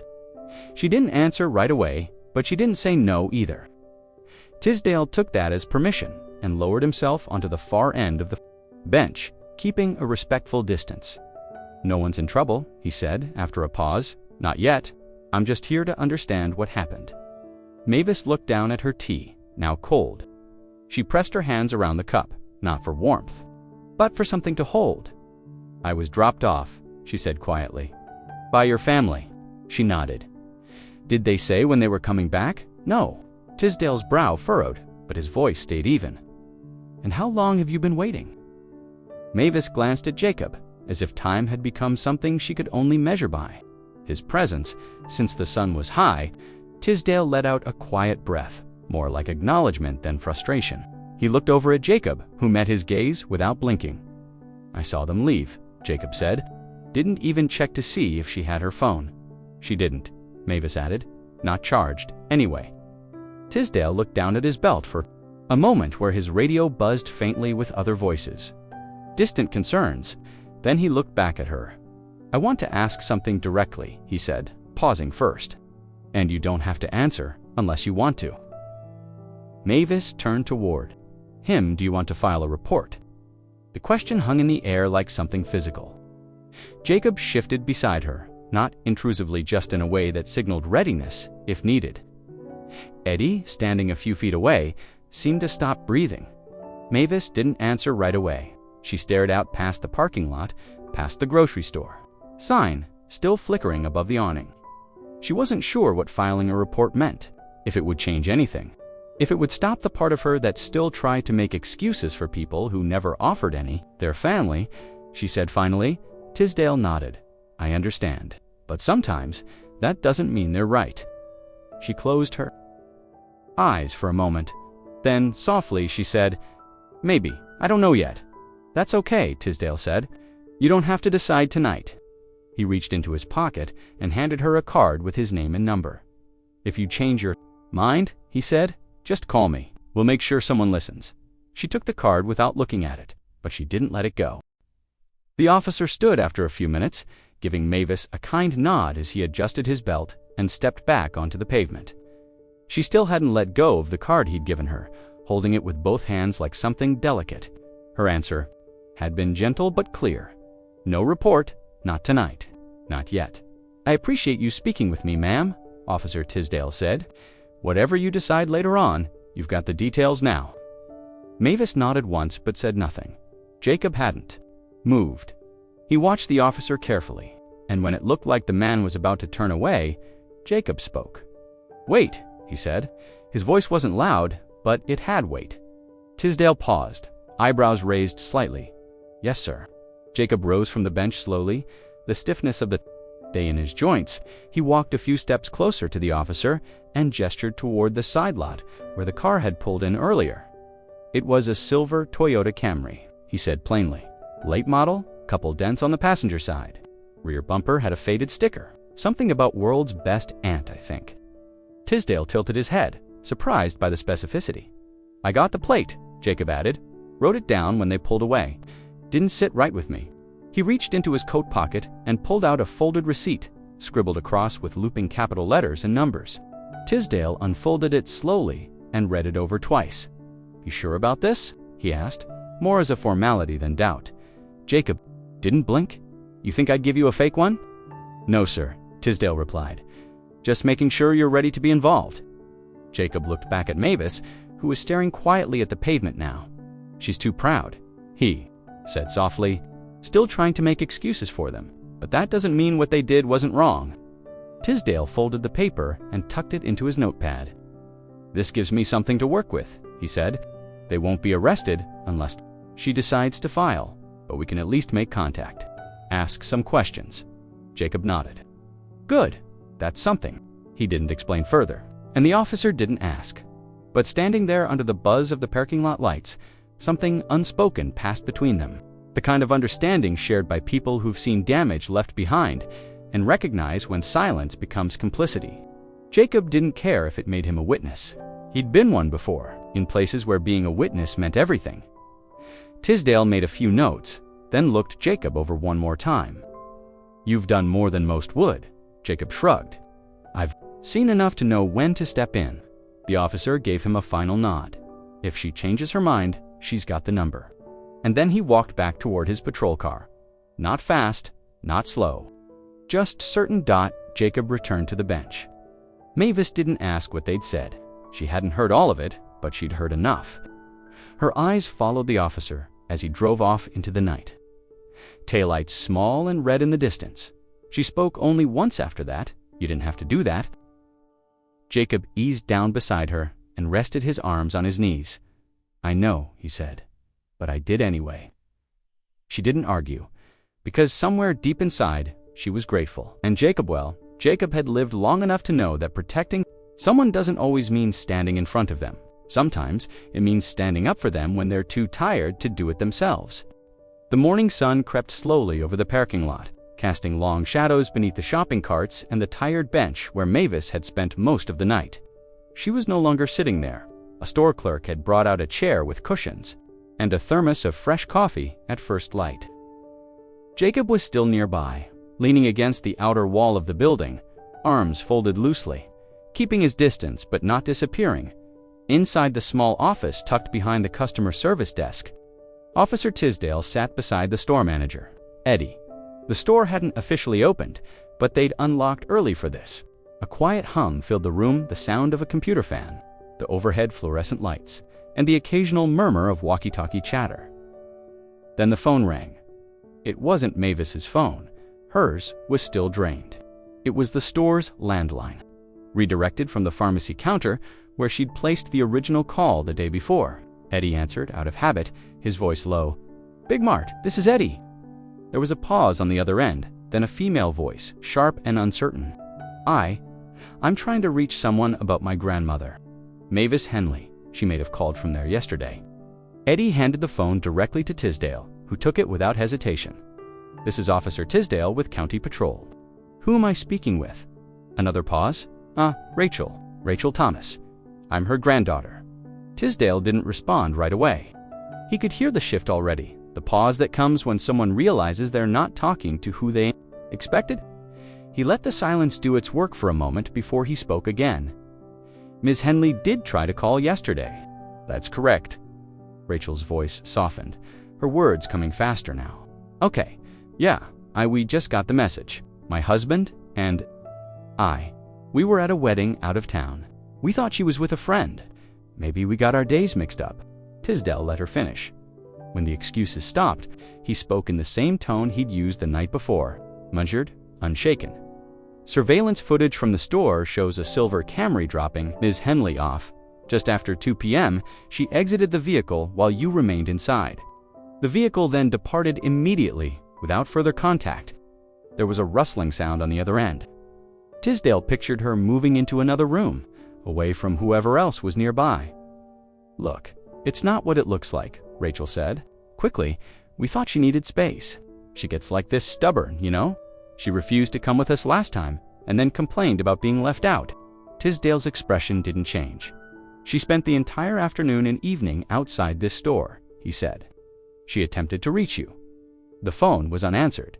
A homeless veteran stayed with her most of the night. Staff provided her a blanket and food. She was cold, alone, and afraid to ask for help." Rachel's voice dropped. "Is she okay?" "She's physically fine," Tisdale replied. "Emotionally, that's not my call. She declined to file a report. But someone else gave me your license plate and confirmed what they witnessed. I'd advise you to consider what happens next very carefully." There was no immediate response. "I don't understand why this is becoming a police matter," Rachel finally said, quieter now, "because abandonment of a dependent elder or not is a concern," Tisdale said. "You have a right to explain yourself, but so does she." Silence again. Just the low hum of the office lights overhead. "Can I talk to her?" Rachel asked. "She's resting. When she's ready, she can decide if she wants to call you." Another beat of silence. Then Rachel said, "Please tell her I didn't mean to hurt her." Tisdale didn't promise he would. He simply hung up the phone, returned it to its cradle, and looked out through the window toward the front lot, where Mavis sat quietly sipping from the thermos, Jacob still nearby, unmoving.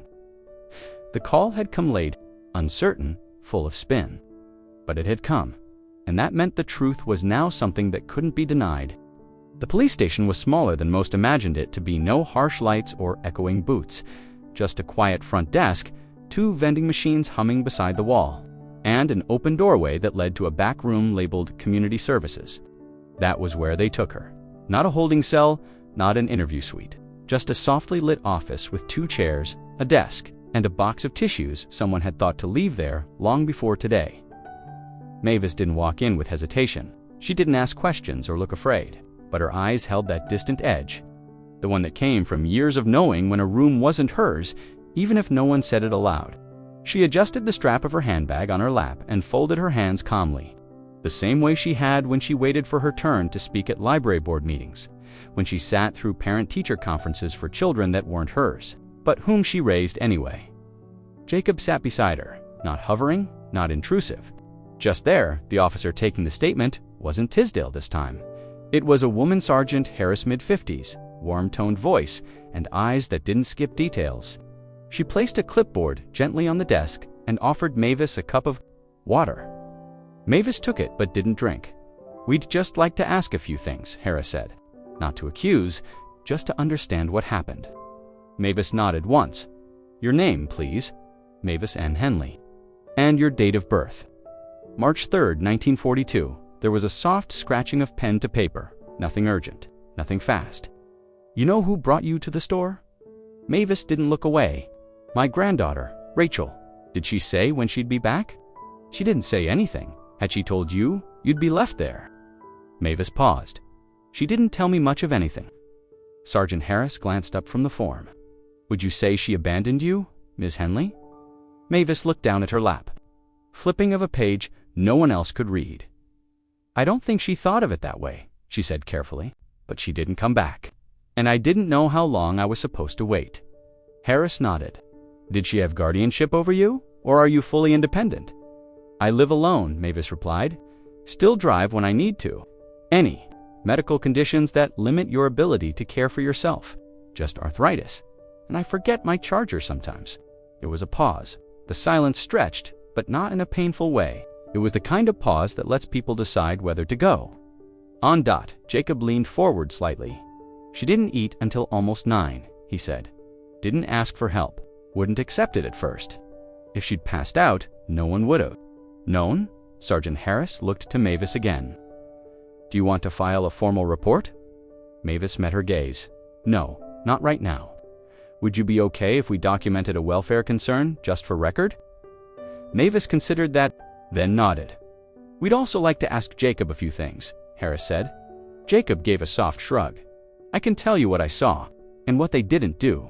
The employee who brought the tea, the officer who responded. the plate-numbered dot by the time he finished, Mavis had still said very little. But it didn't feel like avoidance. It felt like someone choosing only the words that belonged to her, and leaving the rest to someone who had watched with his own eyes when they were done.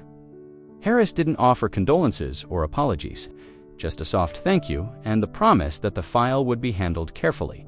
As Mavis stood to leave, she placed the untouched cup of water on the desk with quiet precision. Jacob opened the door for her. Neither of them looked back. The station's clerk, a young man with too much caffeine in his system and too little sleep, sat behind the glowing screen of the department's computer terminal, scrolling through names. He'd run hundreds of background checks before traffic, tickets, probation violations, the occasional unpaid child support. Usually, it took seconds to spot a pattern, a string of records, a line of warnings, a slow slope into chaos. But Jacob Wallace wasn't like that. The file didn't come back. Red flagged. No alerts, no outstanding warrants, no restraining orders. What it returned instead was a clean history and a story told through quiet lines of service. Jacob Wallace, born 1951, United States Army. Enlisted 1970, honorable discharge 1976. Listed deployments to Southeast Asia, including classified logistics assignments. Commendations and record to one for engineering ingenuity under hostile conditions, another for civilian assistance during a natural disaster in Laos. Then came the civilian years. Employment. History showed a degree in mechanical engineering from Purdue earned after his service through the GI Bill, a long-term job at McCowan Industrial Systems. Over 2 decades of work, a homeowner in Springfield until 2009, a modest 2-bedroom ranch. Property taxes always paid on time. Then a break, a gap in the file that stretched wider than most, no employment after 2011. A foreclosure notice filed in 2013, address changed to a P.O. box, then disappeared altogether. Sergeant Harris read the report in silence. The clerk beside her murmured, "He doesn't match the usual." Harris nodded slowly. He never did. She flipped through the pages of the file again, now printed and paper-clipped in neat stacks. Medical notations weren't included in the formal record. Those were protected, but she didn't need a diagnosis to see what had happened. Not overnight, not dramatically, just a slow unraveling. A man who had once built things, led teams, raised walls, and solved problems, until the calls stopped coming and the days turned quiet. And in that quiet, the world forgot how much he'd once held together. No drug charges, no public disturbances, no assaults. The only record close to a citation was a warning from 2017 for sleeping behind a municipal building dismissed without. "Fine, he was one of ours," Harris said under her breath, as if the paper itself needed to hear it. Down the hall, Jacob sat in the waiting area, not under guard, not held, just waiting. His hands rested calmly on his lap. His clothes were worn but clean. Someone had offered him coffee earlier. He took it without sugar, sipped slowly. He didn't ask questions about why they were looking into his life. He knew the routine, knew what came next. People wanted to know who he was, if he could be trusted. If this was some kind of hustle, he wasn't offended anymore.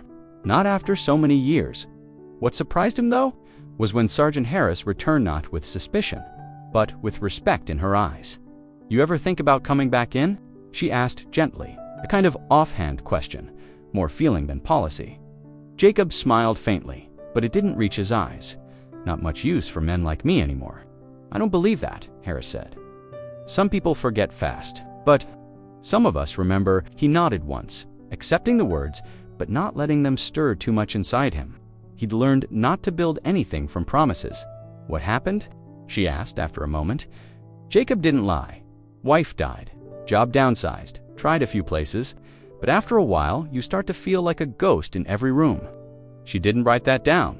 Some things didn't belong on forms. Instead, she said, "Thank you for what you did. For what you're still doing." Jacob nodded again, stood slowly, and followed her back to the front. He didn't need a medal. He didn't want sympathy. But that day, someone had looked into his past, not to judge, but to remember. And that was enough. The voicemail wasn't long, just under 35 seconds. But it didn't need to be. It sat quietly in the system for nearly a full day before anyone thought to check it. A routine sweep through incoming calls revealed ITAN audio file logged. Under the store's pharmacy number, timestamped just minutes before Officer Tisdale had taken the live call from Rachel. No one had answered at the time. Mavis's call had gone to voicemail, and in her confusion, she must have left the phone on for just a few moments too long. Long enough to catch something. Eddie, the store manager, didn't even listen to the message at first. He was sorting receipts when the blinking icon on the screen finally caught his eye. He clicked play. Distracted. The first voice was Mavis's. Faint, hesitant. "Rachel, it's me. I'm still at the store. I thought you'd be back by now." Then silence. The line didn't click off. In the background, just beneath the static hum of a moving car, another voice began to rise. Not Mavis's, younger, sharper. "Oh my God," she actually called. A laugh, female. The voice was unmistakable. Then another male. This time, "You owe me $5. I told you she'd cave." Another burst of laughter, the sound of wind rushing through an open window. Traffic noise, casual music on the radio. A normal drive for two people with no concern in the world. Then Rachel again. She's probably sitting there on that stupid bench with that little stubborn purse in her lap. "Should we go back?" The man chuckled. "Nah, she needs to learn. You said it yourself, always acting like we owe her something." Rachel laughed again, louder this time. "Let her stew, I swear, the way she clings to people with her jam jars and birthday cards." Then the line cut off. Eddie's fingers hovered above the keyboard. For a moment, he just stared at the screen. Then he played the message again and again. His jaw tightened the third time. He didn't say anything to the clerk walking past him with a cart of returned items. Didn't mention it to the assistant manager reviewing the holiday schedule. He just picked up the phone and called Officer Tisdale. By the time Tisdale arrived at the store that afternoon, the file had already been downloaded, transferred, and preserved with a backup copy. Eddie didn't need to be asked. He knew the difference between gossip and evidence. In the small office where the security footage had been reviewed the night before, they played the message again. Tisdale didn't interrupt. His face didn't move, but his pen tapped once, then twice, against the top of his notebook. The sound of Rachel's voice filled the room, too cheerful, too unbothered. That soft cruelty that comes when someone thinks no one is listening. "This wasn't just carelessness," Tisdale said quietly. "This was willful." Sergeant Harris had joined him by then. She leaned back in the folding chair, arms crossed. She thought it was funny. Tisdale nodded. "And now it's on tape." They didn't talk about what they felt. That wasn't part of the job, but both knew what it meant. Mavis hadn't imagined it. Jacob hadn't exaggerated, and whatever excuses Rachel might try to offer later about being overwhelmed, confused, or simply misinformed, this message cut straight through all of it. Later that evening, they called Mavis back in not for another formal interview, just to ask if she wanted to hear the recording. She declined. "I don't need to," she said. Quietly, "I already know who she is." Jacob was with her again, standing a few feet behind. He didn't offer commentary, just listened, just stayed. Tisdale filed the voicemail alongside the security footage and Jacob's written statement. It wasn't a criminal case yet, but now the line between a misunderstanding and a quiet act of abandonment had shifted, and Mavis was no longer just a name. On a clipboard, she was a witness, and so was the machine that never meant to record a confession. The news van didn't roll up with flashing lights or a booming microphone. It came quietly, parked on the far edge of the lot where employees usually took smoke breaks. A single reporter stepped out to Anne Trenchcoat, coffee in hand, eyes scanning for the story she already half knew. Her name was Diane Marcus, weekend anchor, weekday field producer. She'd read the incident summary on a local Facebook page, buried beneath a post about flu shots and grocery coupons. The comments were what stopped her scroll. "Shameful. She deserves better. Someone find that man. He's the only one with a heart." Diane wasn't interested in sensationalism. She'd done her years in that world. She'd covered fires, political resignations, even a city council fistfight once. But something about this story tugged at a different place quietly. She didn't ask to interview Mavis first. Instead, she walked into the store, introduced herself to the assistant manager, and asked one question. Is the man named Jacob still around? That's what she wanted, not the confrontation, not the footage, not the granddaughter's name. She wanted the man who stayed. The manager hesitated, then nodded. Toward the garden section, not for purchases, just to move himself along quietly while staying useful. Mavis was nearby, sitting under the overhang where the hanging plants had been taken down for the season. A cup of tea in her hand, given by the pharmacy clerk who now stopped to check in every few hours, Diane approached gently, hands visible, no camera yet. "Sir, I'm with Channel 6. I was hoping to ask you a few questions. Not about anyone else, just you." Jacob looked at her for a long moment, then at Mavis, then back. "No camera," he said.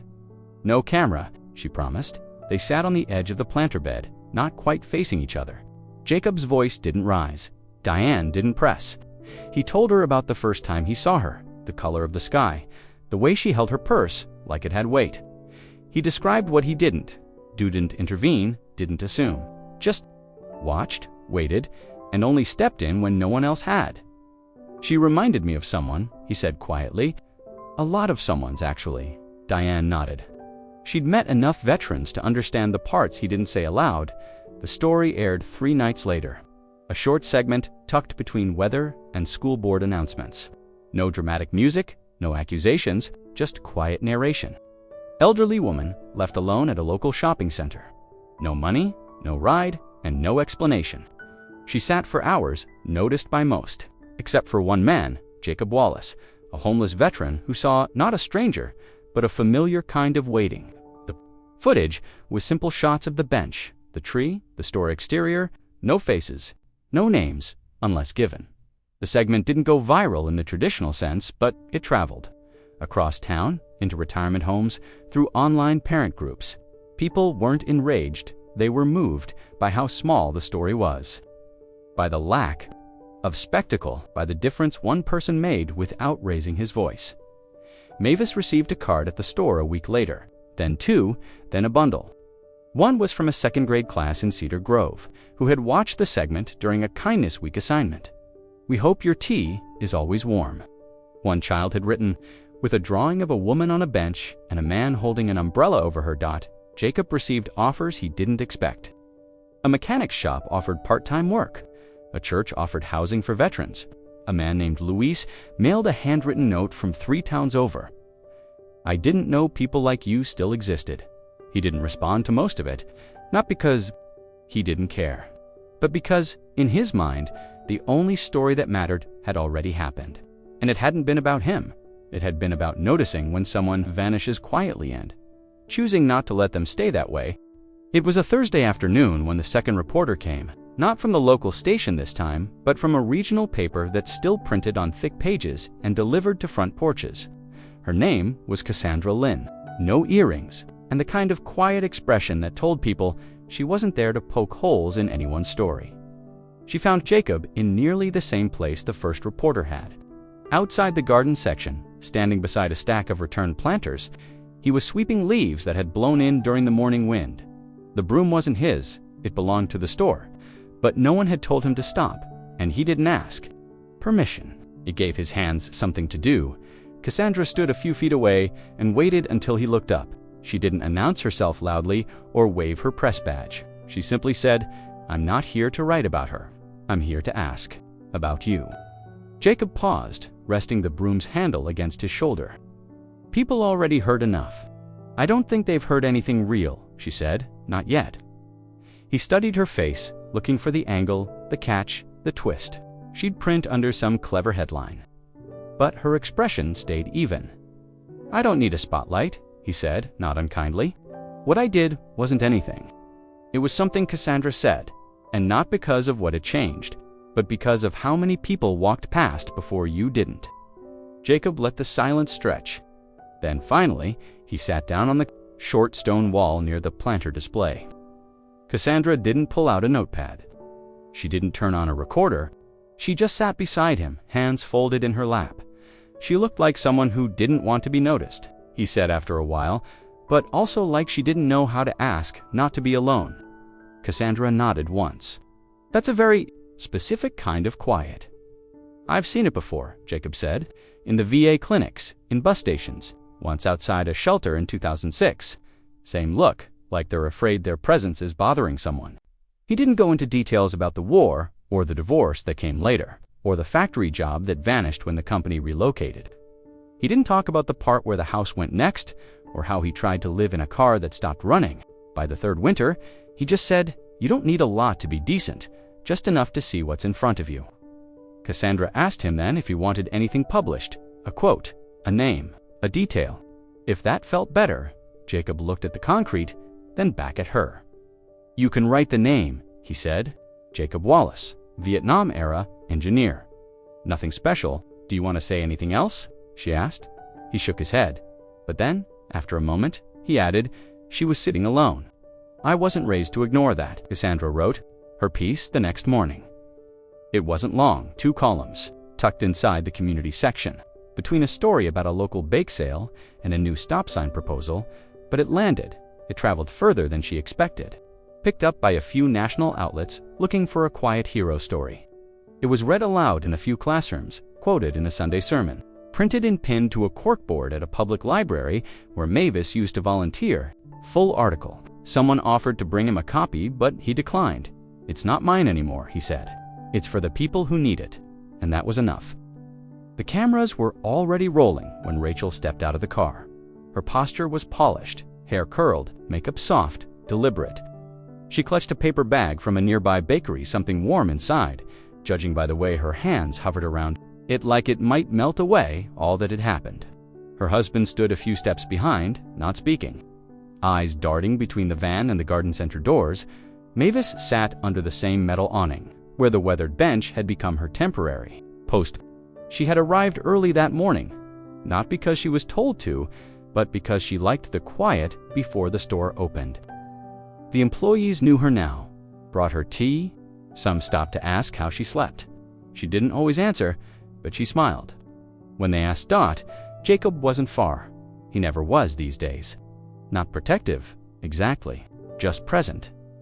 When the reporter, a young man, this time approached to ask if she'd be open to filming the reunion, Mavis had nodded once.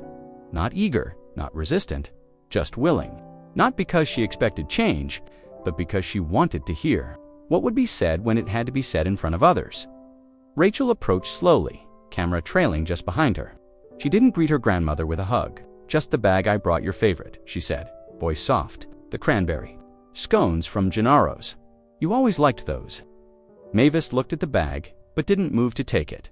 Rachel continued, I want to say I'm sorry for everything. For leaving you, for not checking in. It was stupid, and I regret it." The apology hovered in the air, weighted but thin at the edges.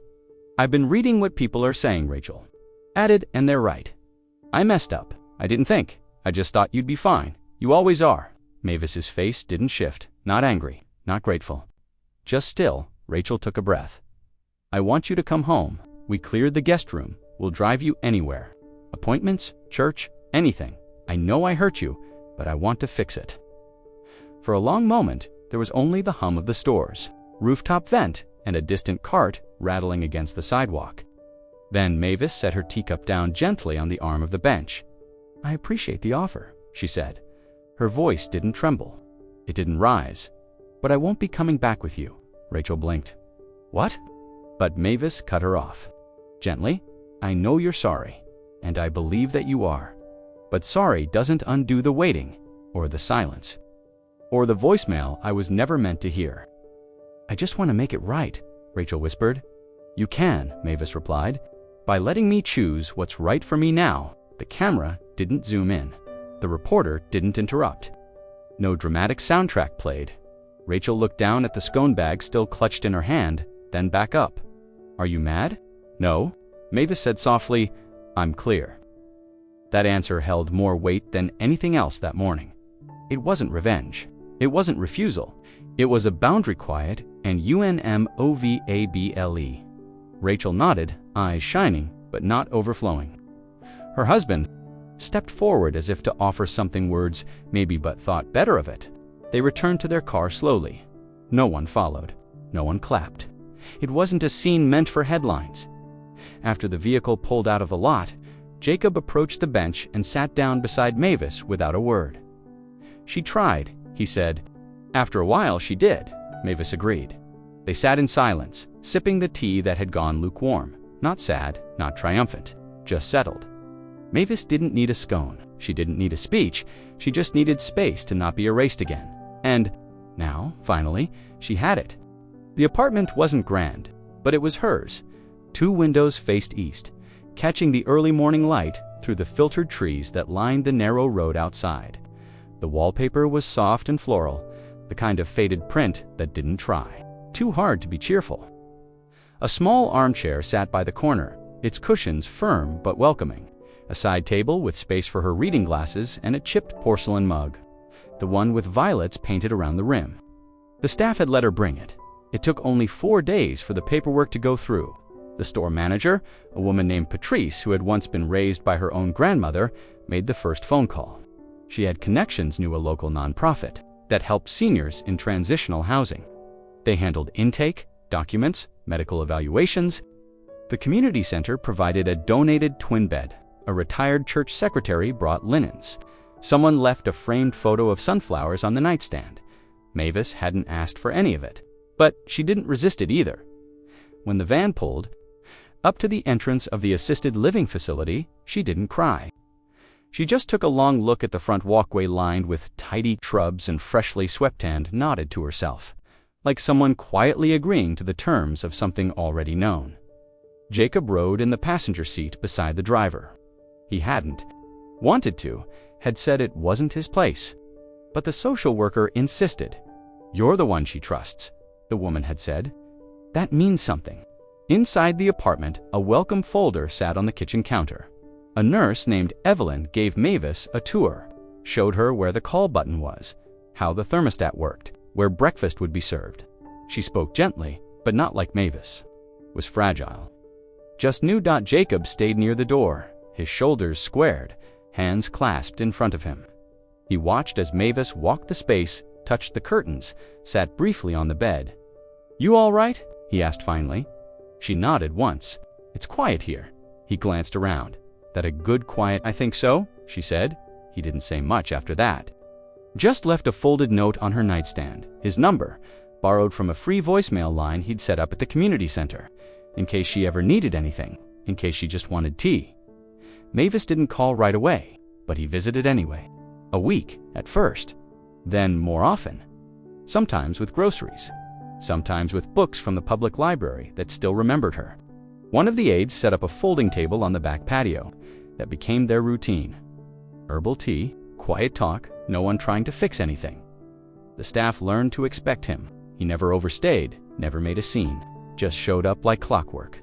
A man with no fixed address but unshakable timing. On the second week, Mavis asked for a shelf to be installed near the window. She wanted to keep jam jars. They're the ones she planned to fill again, just like before. The facility said yes. A volunteer handyman came to do the work. Jacob watched from the hallway, nodding approvingly at the bracket placement, like a man who still remembered blueprints in his bones. At night, Mavis would sometimes sit by the window and write small notes in a pad. Nothing long, just a sentence here or there. Today was soft. Jacob brought chamomile. "No one forgot me today." The apartment stayed modest, but it grew into something solid, the kind of place that held its own memory. A room that didn't echo loneliness, but instead echoed back her own voice, steady, full. Heard. She didn't ask how long she would stay, and for the first time in a long time, she didn't feel like she was waiting for someone to come back. She was already home. The offer came quietly, like most good things in Jacob's life.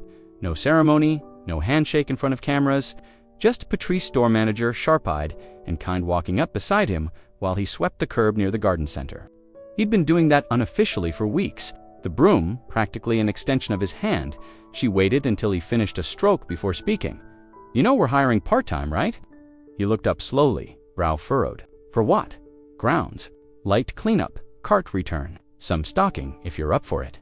She paused, then added, "Pays hourly, not much, but steady." He leaned on the broom handle.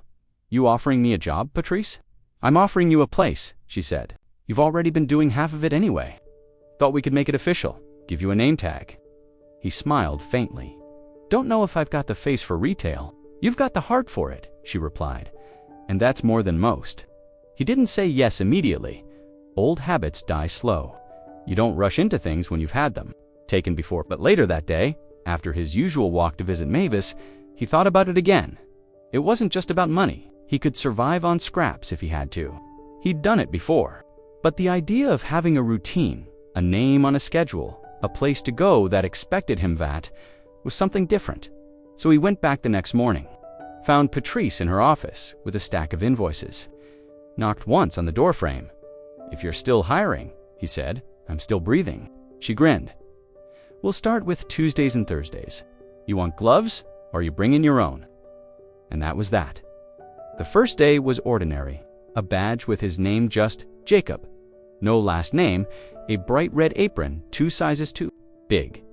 He pushed carts from the lot, swept up broken mulch bags, helped a man load cinder blocks into the back of a pickup. It didn't feel like penance. It didn't feel like charity. It just felt like movement. During his lunch break, he walked the 5 blocks to the assisted living facility. He didn't bring tea this time. Mavis had requested coffee with cinnamon. He carried a thermos in one hand and 2 mismatched ceramic cups wrapped in a towel in the other. She was sitting by the window shelf, labeling jars. "Apricot, peach, raspberry. You working?" she asked without looking up. "Not hard," he said, "just right." She smiled, capped the last jar, and slid it beside the others. "You smell like potting soil." "Thank you kindly," he said. Settling into the chair across from her, they drank slowly, no rush. She asked about the customers. He told her about the woman who argued with a discount sticker and the toddler who threw a grape down the plumbing aisle. She laughed, but quietly. Her laughs always arrived that way. No soft at first, then lingering in the corners of the room long after the sound had gone. By the end of the week, Jacob had his own locker in the break room. A spot on the schedule, co-workers who nodded to him on their way in. Some knew the story. Most didn't. It didn't matter. The job didn't fix everything. It didn't rewrite the years or replace what had gone missing, but it gave him rhythm, a chance to show up for something. And more than anything, it kept him close. Close enough to visit. Close enough to walk over with soup when the cold rolled. And close enough to sit beside a woman who had once been left behind and wasn't anymore. He didn't count the hours. He didn't measure the days. He just took each one as it came. One cart, one step, one shared cup, one jarred cup, one day at a time. The morning passed without incident. No headlines, no doorbells. Just the low hum of a cloudy sky settling into its own stillness. The assisted living courtyard was empty, save for a few scattered leaves tracing lazy spirals across the pavement. From the second-floor window, Mavis watched them without urgency, her knitting needles moving in slow, practiced rhythm. Pale yarn looped and tucked with each measured motion. A scarf, maybe. Or just the act of making something, anything, with her hands. Again below, Jacob unloaded a van parked by the side entrance. Cardboard boxes of canned fruit, soap, plastic gloves, bags of rice. One of the aides, a boy barely 20, waved to him and pointed toward the supply closet. Jacob nodded without speaking. His face was calm, unreadable, the way it always was when his hands were busy. He didn't know anyone was watching. Mavis did. She didn't say much anymore about those days. The parking lot, the bench, the silence between being left and being seen. Some memories were better folded and tucked away. Not erased, just less loud. But she thought of them, especially now, as autumn edged closer to winter. They didn't define her, but they gave shape to the things that did. Sometimes the other residents asked about him. "Is he your son?" "No, brother. No." "Then who is he?" Mavis never gave a full answer, just a smile. Just enough because what mattered wasn't the label. It was the consistency. Every Thursday and Saturday he came. With tea, groceries, sometimes nothing but a story. He brought the world in with him and left the cold out. No explanations, no expectations. She glanced back down. He had paused to tie a loose shoelace. His hands were slower now. Age and cold would do that, but there was still strength in them, she knew. She had seen it, not just the kind that moved heavy, boxers, but the kind that noticed, waited, sat down beside her when others passed by. A bird landed on the ledge outside her window, tapping once against the glass before flying off again. Mavis paused her knitting to watch it go, her needles resting in her lap. The scarf had grown long. Almost time to finish it. Inside the facility, life moved gently. An aide refilled the sugar bowl in the dining area. Someone played a gospel song. Faintly, from a speaker in the hallway, a napkin dropped. A cough echoed. The world kept moving. But outside that second-floor window, there were no spectators, no crowds, no reporters, no one watched except her. She saw him adjust the boxers one last time, then straighten his back slowly. His coat hung too loose over his shoulders, but he wore it like armor, as if the chill couldn't quite touch him anymore.